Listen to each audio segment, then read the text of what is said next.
আমি দর্শন বিষয়ে পড়াশোনা করেছি এবং আপনাদের অনেকে আছেন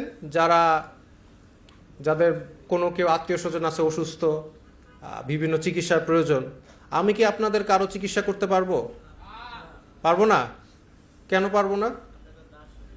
আমি তো দার্শনিক, আমি তো ডাক্তার না, আমি তো ডাক্তার বিষয়ে পড়াশোনা করি নাই, সো আমি পারবো না। ধরেন আপনাদের প্লেন ঠিক করতে হবে, তাহলে আমি আপনার প্লেন ঠিক করতে হবে পারবো? আচ্ছা, পারবো না। ধরেন আমি প্লেনে উঠলাম, আমার 20টা বন্ধুরে নিয়ে উঠলাম, আর আপনারা 5 জন আছেন প্লেনে। আমি বললাম যে আমি এখন প্লেন চালাবো, দিবেন? 5 জন দিবেন না। কিন্তু আমি বললাম আমি তো সংখ্যাগরিষ্ঠ বেশি, আমার বন্ধু 20 জন আছে, তারা পারমিশন আমাকে বলছে আমি প্লেন চালাতে পারবো, দিবেন? তাহলে দুনিয়ার যত কাজ আছে, এই ইহজগতে যত কাজ আছে, আধুনিক সমাজে যত কাজ আছে, সব কিছুর মধ্যে ডোমেইন স্পেসিফিক পড়াশোনা করা লাগে। ডোমেইন স্পেসিফিক, যে বিষয়ে একটা বিষয় ভিত্তিক বিষয়ে আপনার অনেক বছর পড়াশোনা করার পরে তারপরে সেই বিষয়ে আপনি কাজ করতে পারেন। বলেন তো কোন বিষয়ে কোনো বিষয় ভিত্তিক পড়াশোনা করা লাগে না? কেউ বলতে পারবেন? রাষ্ট্র চালানো। রাষ্ট্র চালাইতে কোনো পড়াশোনা লাগে না। রাষ্ট্র চালাইতে মানে এইচএসসি পাশ করলেই হয়। এবং এই কথাটাই সক্রেটিস 2500 বছর আগে বলে গেছে। সক্রেটিস বলছেন যে আপনি যখন জাহাজ চালাবেন, তখন আপনি যদি ক্যাপ্টেনকে জাহাজ চালাইতে না দেন, তাহলে তো যে কেউ যে পপুলার, যে সবাইকে উদ্বুদ্ধ করতে পারবে, সে যদি জাহাজ চালায়, সে তো জাহাজ একদম ইয়ের ভিতরে ধ্বংস করে দিবে, ডুবাই দিবে। তাহলে আপনি জাহাজ চালাবে কে? সক্রেটিসের কথা, গ্রিক দার্শনিক। তো জাহাজ চালাবে ক্যাপ্টেন, যে জাহাজ চালাইতে জানে, যে ন্যাভিগেশন বুঝে, সে জাহাজ চালাবে। কিন্তু পলিসি মেকিং এবং ওনার কথাতে যে চালাবে তার অবশ্যই দেশ চালানোর বিষয়ে তার জ্ঞান থাকতে হবে। কিন্তু আমরা বলি যে না, কোনো জ্ঞান লাগবে না, কোনো জ্ঞান লাগবে না, আমাদের ভোট দিলেই হবে। এখন এটা আপনারা নিজেদেরাই বলেন, আপনার এলাকার এমপি যারা প্রার্থী আছে তাদের শিক্ষাগত যোগ্যতা কি সেটা আপনি জানেন? না, জানেন না। আবার আপনারাই তারে ভোট দিবেন। আচ্ছা, আবার অনেকে দেখবেন, আজকে তাইলে আপনারা সবাই জানবেন, হয় দেখবেন ডাক্তার, নয় ইঞ্জিনিয়ার, নয় অন্য কোনো পেশার সাথে জড়িত ব্যবসায়ী। পলিসি মেকিং কে বুঝে? যে কি করলে কি হবে, কোন আইন দিলে তার পরিণতি কি হবে, এই বিষয়ে কার পড়াশোনা করা আছে ওনাদের? আমি তো ওনাদের রেসপেক্ট করেই বলছি, হয়তো বা অনেকের আছে, বাট সিস্টেমটা কি? যে পড়াশোনা লাগবে না। রাষ্ট্র যেটা সবচেয়ে গুরুত্বপূর্ণ, যেই রাষ্ট্রের জন্য, মানে রাষ্ট্র গঠনের জন্য বা রাষ্ট্র পরিচালনার জন্য আমার কি করলে কি হবে, কোন আইন। আচ্ছা, আমরা যখন এমপি প্রার্থী, তারা কি করবেন? তারা আইন পাশ করবেন। কিন্তু আমরা ভালো মানুষ দেখি, একটা ভালো মানুষ হইতেই পারে, অনেক অমানবিক মানুষ হইতে পারে, অনেক ভালো মানুষ হইতে পারে, কিন্তু সে তো পলিসি মেকিং বুঝবে না। কি আইন করলে কি পরিণত হবে সেটার বিপরীতে তার পড়াশোনা নাই। তো এই জন্যই আমি মনে করি আমাদের, এবং এটা শুধু ওই আগের 2500 বছর আগের দার্শনিক না, আধুনিক সময়ে আমেরিকান দার্শনিক, খুব সম্ভবত জাস্টিন বেরেট, ওরাও বলছে যে আমেরিকায় যারা ভোট দেয় তারা তাদের এলাকার মানুষই 70% জানে না যে কাকে ভোট দিবে। তারা হচ্ছে যেই দল তাদের পছন্দ লাগে তাকেই ভোট দেয়। মানুষ কে পলিসি মেকিং বুঝে না, এগুলো কেউ তারা দেখে না। আমেরিকানদের কথা বলছেন উনি, তারা ওনার বইয়ে। তো এটা সব জায়গায় আছে, বাট আলটিমেটলি আমাদের আসলে এখান থেকে বের হয়ে আসতে হবে। এটা নিয়ে আমরা একটু চিন্তা করব। আমি এই জন্যই এটা নিয়ে সমাধানে যাচ্ছি না।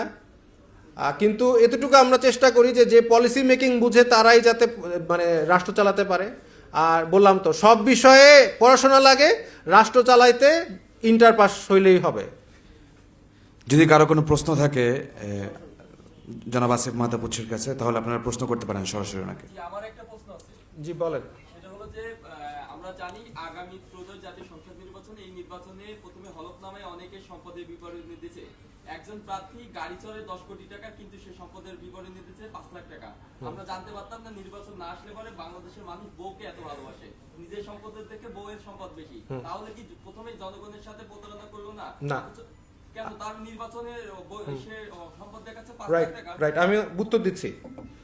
উত্তর হচ্ছে, ধরেন আমি নির্বাচন করতে চাই, আমি পলিসি মেকিং ভালো বুঝি, আমি কিভাবে করব? বাংলাদেশে নির্বাচন করতে হলে আমার টাকা লাগবে। এখন আমার কাছে টাকা নাই, তাহলে আমি কি করতে হবে? আমার যারা ব্যবসায়ী আছে তাদের থেকে টাকা নিতে হবে। আমি নইলে চলবো কেমনে? ধরেন আমি ইলেকশন করব, আমি চলবো কীভাবে? আমি ইলেকশন করলে আমার সময় দিতে হবে। আমি চাকরি করে ইলেকশন করতে পারবো? আমার একটা ডাক্তার কি ইঞ্জিনিয়ারিং করতে পারবে, আবার ডাক্তারিও করবে, দুইটাই করবে?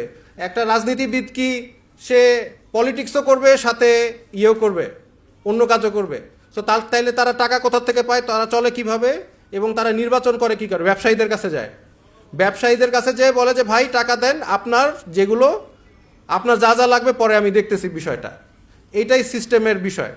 সো যার ফলে যেটা হচ্ছে যে যারা নির্বাচন করতে চায় তারা বাধ্য হয়ে যায় যে কারো থেকে টাকা নিবে, এবং যাদের থেকে টাকা নেয় তাদের থেকে কেনা হয়ে যায়। এটা শুধু বাংলাদেশের প্রেক্ষাপট নয়, আমেরিকায় আপনারা জানেন যে ইসরায়েল পুরো আমেরিকার যে কংগ্রেস সবগুলোকে কিনছে, এবং এটা লিখিত যে কোটি কোটি টাকা দিয়ে কিনে ফেলছে। সো এটাও বাংলাদেশে হয়, বাংলাদেশে ব্যবসায়ী যাদের অনেক টাকা আছে তারা এমপি প্রার্থীদেরকে কিনে ফেলে। আর এছাড়া অল্টারনেটিভ যদি বলেন যে ভাই তাহলে এটা কিভাবে হলো, তাহলে আমরা কি করবো, তো বলেন আমরা কি করবো। ধরেন আমি ইলেকশন করবো, আমি টাকা কোথা থেকে পাবো বলেন, সলিউশন দেন। কিন্তু একজনের সম্পদ আছে অনেক, কিন্তু সে সম্পদের বিপরীতে দিতেছে 5 লাখ টাকা, আপনি কি সেটা বৈধ বলবেন? তারা ওই যে আইনি, তারা কি আইনি মারপ্যাচ করতে পারে? এটা আইনি অবশ্যই তাদের মারপ্যাচ করে নিছে, তারা তো এত বোকা না যে আইনি যে মারপ্যাচ আছে সেটার বাইরে যে করতেছে, তারা সিস্টেম করছে। এইটাই সিস্টেম। এখন এটা পরিবর্তন আপনার করার অল্টারনেটিভ দিতে হবে, আর যদি না দেন তাহলে এর অল্টারনেটিভ হবে কি হবে। তাহলে এটা পদ্ধতিগত প্রতারণা, এটা মানে আপনি ব্যক্তিকে তাইলে বাংলাদেশে কেউ রাজনীতি করতে পারবে না। তাইলে তাইলে বাদ দেন, তাইলে রাষ্ট্র এটা বাদ দেন পদ্ধতি। হয়েছে। আর কারো প্রশ্ন থাকলে বলেন। আর কারো কোনো প্রশ্ন আছে? হ্যাঁ বলে ফেলেন।